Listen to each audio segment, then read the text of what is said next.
সালটা 2016-17। জলপাইগুড়িতে তিস্তা পাড়ে শার্লি মোদকের সাথে আলাপ হয়েছিল মৃত্যুঞ্জয় ভট্টাচার্যের। সেই ভালোবাসা টিকেছিল অনেক বছর। জানা যায় একসাথেই কলকাতায় আসেন তারা। শার্লি অনেক আগে অভিনয়ে পা রাখেন, তবে মৃত্যুঞ্জয় সাম্প্রতিককালে পরিচিত মুখ হয়ে উঠেছেন। কদিন আগে চিরদিনই তুমি যে আমার ধারাবাহিকে তাকে দেখেছে দর্শক।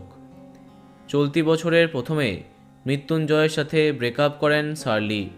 তারপরই অভিনেতা অভিষেক বসুকে বিয়ে করেছেন। মৃত্যুঞ্জয় জানান, খুব গভীর সম্পর্ক ছিল, তাই বিচ্ছেদের পর ঠিক করেছিলাম আর সম্পর্কে জড়াবো না। কিন্তু কলকাতার রাস্তায় হঠাৎ দেখা হয় তার বর্তমান প্রেমিকা চৈতি দত্তর সাথে।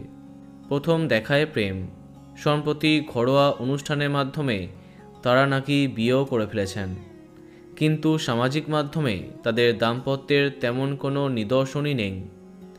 অন্যদিকে অভিষেক শার্লি মাঝে মাঝেই তাদের অন্তরঙ্গ মুহূর্ত শেয়ার করেছেন।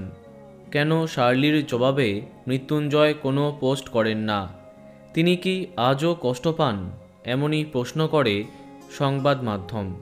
তখনই তিনি জানান, শার্লি মোদক নামে কোনো নারীর অস্তিত্বই নেই আমার জীবনে। আমার সবটা জুড়ে শুধু চৈতালি। খুবই ভালো মনের মানুষ।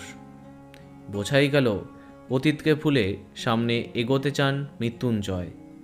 বন্ধুরা, ভিডিওটি এইটুকুই। বাংলা বিনোদনের অন্যান্য খবর পেতে সাবস্ক্রাইব কারেন্ট পজ। ধন্যবাদ।